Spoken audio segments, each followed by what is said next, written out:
Maraming nag-request mga idol nitong steel matting, yung tamang pag-welding daw.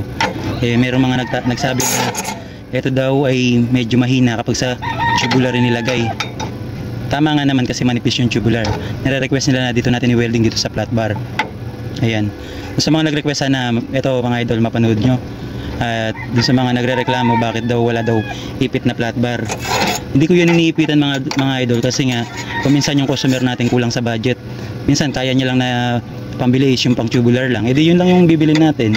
Tapos yung flat bar daw gusto nila nakaipit dito. Yan, nakaganyan siya. Ang totoo mga idol, parang mas gusto ko pa yung nakaganito lang siya. Tama nga naman, mas matibay siya kung meron siyang flat bar. Kagaya nga ng sinabi ko, kung halimbawa walang budget yung customer, paano mo gagawa ng paraan yun? Kung tubular nga lang yung nabili niya na bakal. So mga idol, ituturo ko ulit yung pag-welding nitong steel matting. Dalawa kasi yung uri ng dulo ng steel matting. Pwede itong flat na siyang i-welding dito. Ayan, i-weldingan natin siya dito. At pwede rin naman siya dito yung mga point. Ayan.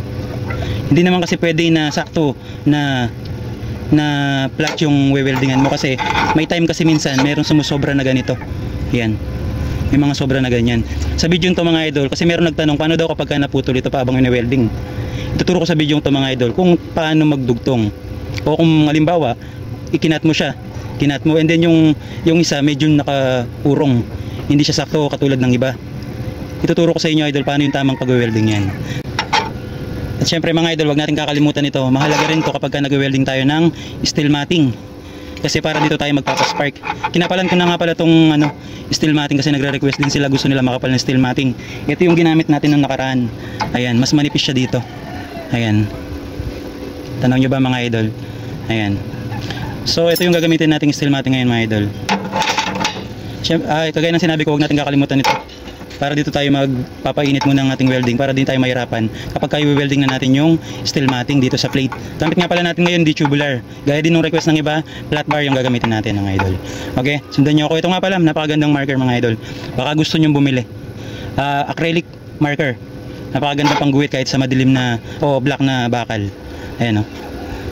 Ayos na mga idol. Kapag gusto nyo bumili mga idol, lalagay ko dyan sa link, sa comment section yung link. Then click nyo lang, re-recta na kayo dyan sa Shopee. And then bago tayo magsimula idol, syempre sukatan muna natin tong flat bar natin. Doon tayo sa bandang gitna niya. Dahil meron siyang size na 4.5. So dito tayo sa mga nasa 2.25. Yan, kabila niya idol.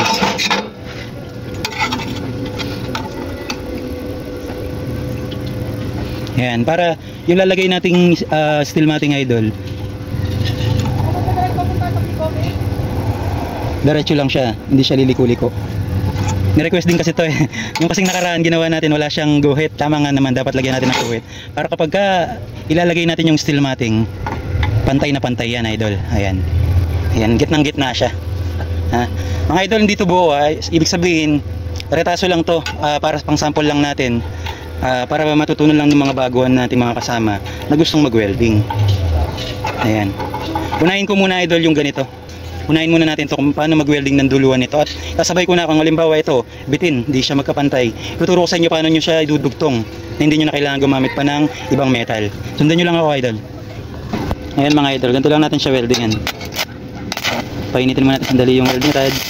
Ayan, medyo maganda na. Ayan. Tsaka natin sipatan yan sa gilid mga idol. Ayan. Ayan. Ito mga idol, sigurado to, kukunti lang yung dumikit dito. Ayan. Ayan. Wala pa siya. Kasi siya kilid ko siya masyado na punteriya. Kapag ganyan idol, ang gagawin nyo lang, ispitan nyo lang siya ulit. Ayan.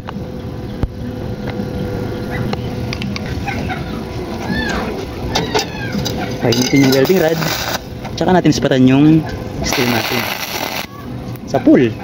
Yan lang mga idol, tsaka banatan mo yung kabila.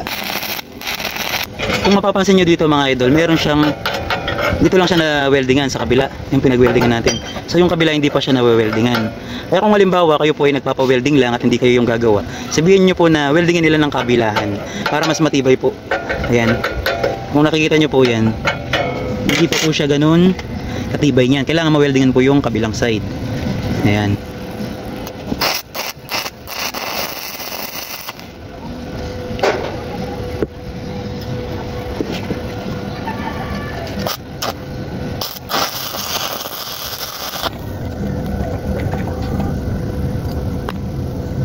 Ayan mga idol, tsaka linisan natin, tikan natin para matanggal yung slag.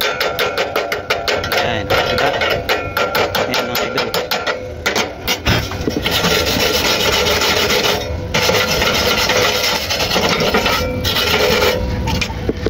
Ayan mga idol, kung mapapansin nyo mga idol, yan, full weld na siya. Ibig sabihin na weldingan na siya magkabilaan. Ayan. Ayan mga idol, matibay na yan. Ayan. Ito yung sinasabi ko mga idol, na kahit hindi naman natin siya lagyan ng flat bar pa, kahit hindi na natin lagyan pa ng flat bar, matibay na yung pagkaka-welding. Pwede na yan, lalo na kung makapal naman yung steel matting na gagamitin mo. Kasi dagdag gastos lang din kung iipitin mo pa yan ng flat bar. Ayan. Ganyan. Actually okay din naman yun, yung suggestion ng iba na lagyan ng flat bar. Yung ibang gusto sabihin, gusto pa nila ipitin daw ng flat bar.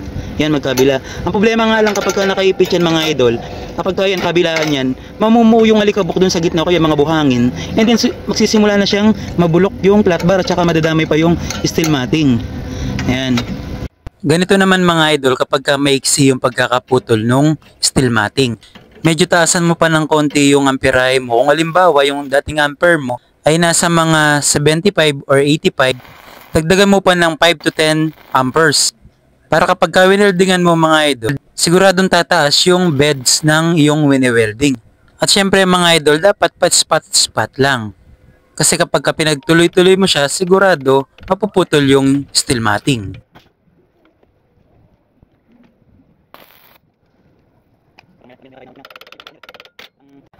Yun pong sinabi ko sa unahan ng video mga idol, kung paano magdugtong ng naputol na steel matting o kaya naman maiksi yung pagkakaputol, ay hindi ko po nakunan ng camera sapagkat nagkaroon po ng biglaang paglindol dito po sa amin.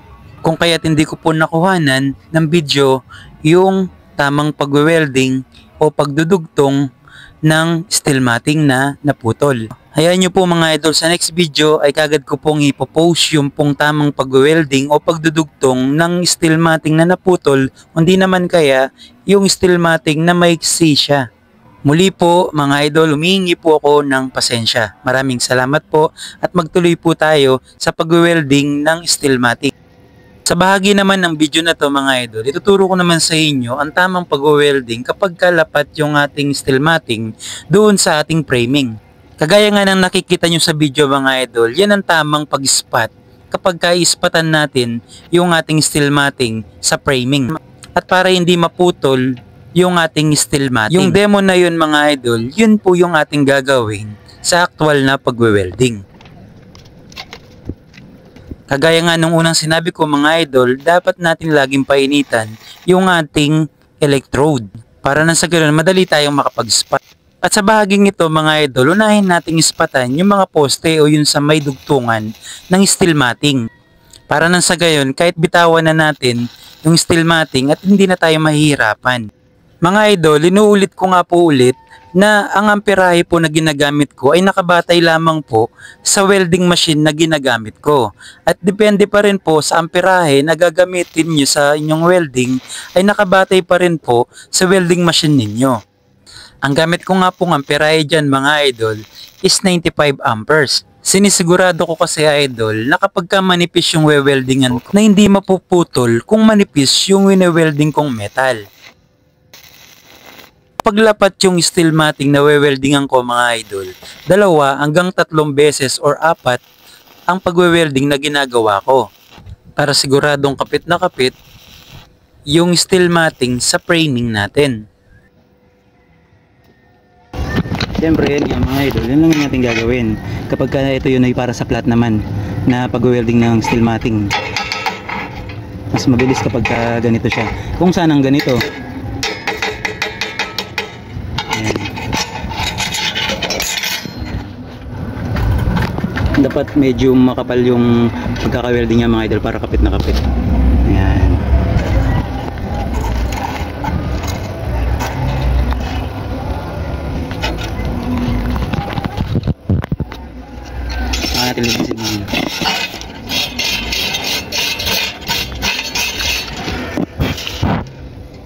Ayan mga idol, ganyan lang yung pag-welding. Ang gagawin nyo kapag weldingan nyo, unahin tatamaan nyo muna itong flat bar. Huwag muna dito, ito muna sa flat bar, and then isasama nyo pataas.